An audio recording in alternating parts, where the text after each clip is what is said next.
अस्सलाम वालेकुम। मेरा नाम मोहम्मद नसला है और मेडिकल डॉक्टर हूँ और करंटली जामिया रशीद के कुलियत शरिया डिपार्टमेंट के थर्ड ईयर का स्टूडेंट हूँ। मेरा क्वेश्चन ह्यूमन एवोल्यूशन से मुतालिक है कि अगर हम दावा सर्कल्स में देखें तो इसमें 3-4 किस्म की अप्रोचेज हमें नज़र आती हैं इस क्वेश्चन को एड्रेस करने के लिए। एक तो मॉडर्निस्ट मुतजद्दिदीन की जो अप्रोच है, जो आयात और कुरान मजीद को खींच तान कर इनके अंदर हम आहंगी जाहिर करते हैं। दूसरी साइंटिफिक रेफ्यूटेशन वाली अप्रोच है और तीसरी फिलोसॉफिकल अप्रोच है, यानी मेथडोलॉजिकल नेचुरलिज्म वाली।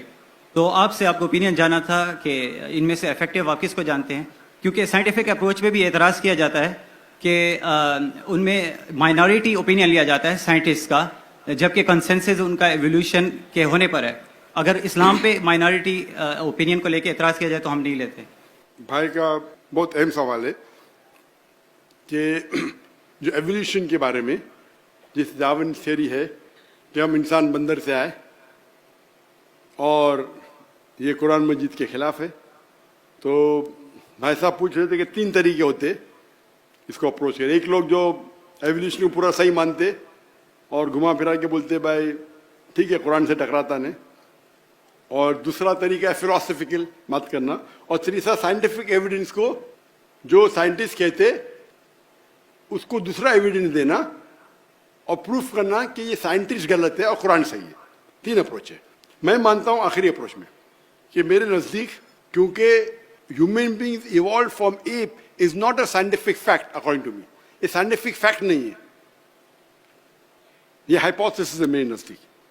मैं जानता हूं कि अभी पहले तो बहुत कम साइंटिस्ट, कुछ दौर था कि ज्यादा साइंटिस्ट मानते थे डार्विन में, बाद में कम हो गए, फिर बड़े ऊपर नीचे होते रहता है।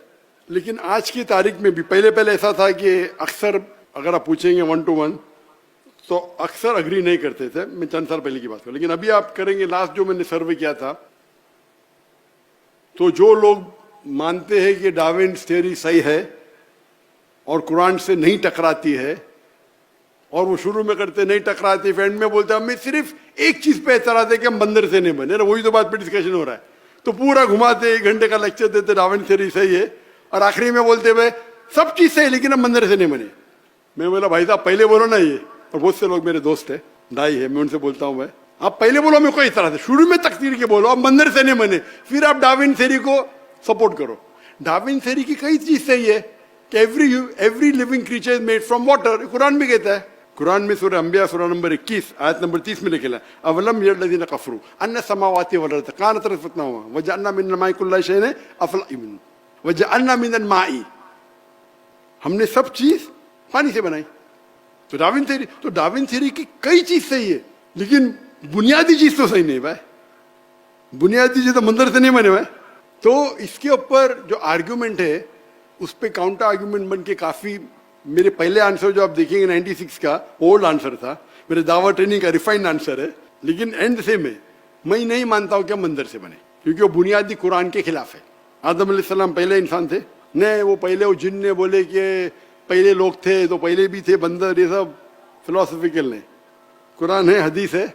अभी तक के ये कहना कि हम ये डार्विन थ्योरी 100% सही है, गलत है। आप जरा रिसर्च करो, खाली जाओ यूएसए में कितने लोग डार्विन को मानते, 25% से ज्यादा नहीं मानते। 25% माशाअल्लाह, 10% भी माने तो मैं कुरान को, 100% भी माने तो मैं छोड़ूंगा कुरान को। तो 25% बहुत है।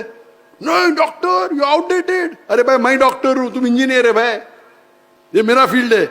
तो आप आके बोलते मैं इंजीनियर हूं, मैं ये बताता हूं, और बड़ा डायलॉग मारते। मतलब आप यूएसए के ना, आप गूगल करो, यूएसए में 25% अभी भी मानते कि बंदर से नहीं बने, मुसलमान को छोड़ो, चुप। तो अपने लेक्चर में बोलते आप मुसलमान भड़को मत, हमको मानना चाहिए डार्विन थ्योरी में, डार्विन थ्योरी सही है, ये जो बाकी दाई आपको बेवकूफ बना रहे, ब्ला ब्ला ब्ला ब्ला। आज दुनिया तरक्की कर चुकी है, झूठ बोल रहे। पूरे स्टैटिस्टिक रखो ना दुनिया के सामने। तो बहुत से लोग बोलते जाकिर भाई वो शेख ने क्या जवाब दिया, वो शेख का जवाब कैसा है। मैं बोला गलत है, मैं नहीं मानता हूं। और बोलेंगे भी ओ भाई वो कुछ दाई गलत है, डॉक्टर नाइक गलत है, मैं तो किसका नाम लेता नहीं, कौन खराब है। तो मेरे नजदीक अभी भी जो कुरान की आयत है वो बिल्कुल हमें वैसा ही लेना चाहिए।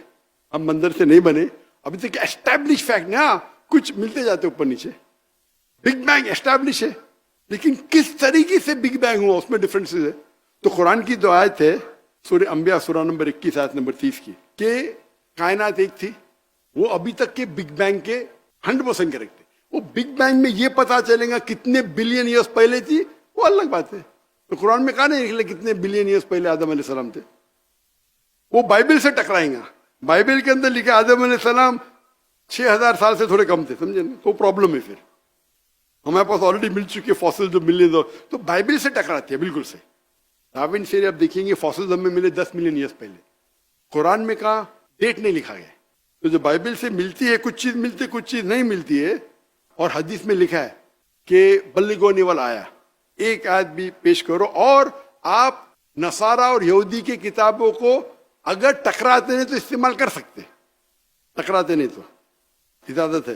तो जब भी कोई भी दूसरी किताब मजहबी किताब मिलेंगी, जो एक जमाने में हम कहते हैं कि इंजील वही है, लेकिन ये बाइबल इंजील नहीं है, ये बाइबल है इंसान की लिखी हुई, इंजील नहीं है।